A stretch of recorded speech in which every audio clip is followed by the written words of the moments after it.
ನೀವು ನೋಡ್ತಾ ಇದ್ದೀರಾ ಫ್ರೀಡಂ ಟಿವಿ, ಇದು ಜನಸಾಮಾನ್ಯರ ಚಾನೆಲ್. ನಾನು ಸಾಹಿತ್ಯ. ಮೊದಲಿಗೆ ಈ ಕ್ಷಣದ ಹೆಡ್ಲೈನ್. ಜೆಡಿಎಸ್ನಲ್ಲಿ ಬದಲಾವಣೆ ಗಾಳಿ, ದೊಡ್ಡಗೌಡರ ಮನೆ ಕದ ತಟ್ಟಿದ ಜಿಟಿಡಿ. ಒಂದಾಗ್ತಾರ ಹಳೆ ದೋಸ್ತಿ.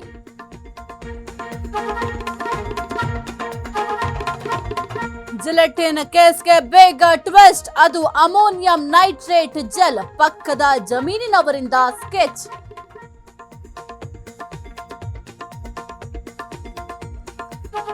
ಅನಧಿಕೃತ ಬಡ್ಡಿ ವ್ಯವಹಾರ, ಶಿವಂ ಅಸೋಸಿಯೇಟ್ಸ್ ಓನರ್ ಅರೆಸ್ಟ್. ನೀಲಣ್ಣನವರಿಗೆ ಖಾಕಿ ಫುಲ್ ಗ್ರಿಲ್.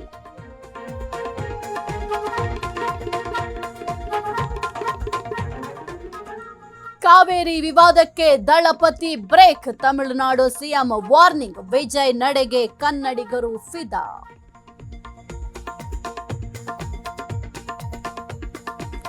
ಕಲಬುರಗಿಯಲ್ಲಿ ಕ್ರಿಮಿನಲ್ಸ್ಗೆ ಖಾಕಿ ಶಾಕ್, 300ಕ್ಕೂ ಹೆಚ್ಚು ರೌಡಿಗಳಿಗೆ ಕ್ಲಾಸ್. ರೌಡಿಸಂ ಬಿಡದಿದ್ರೆ ಜೈಲು.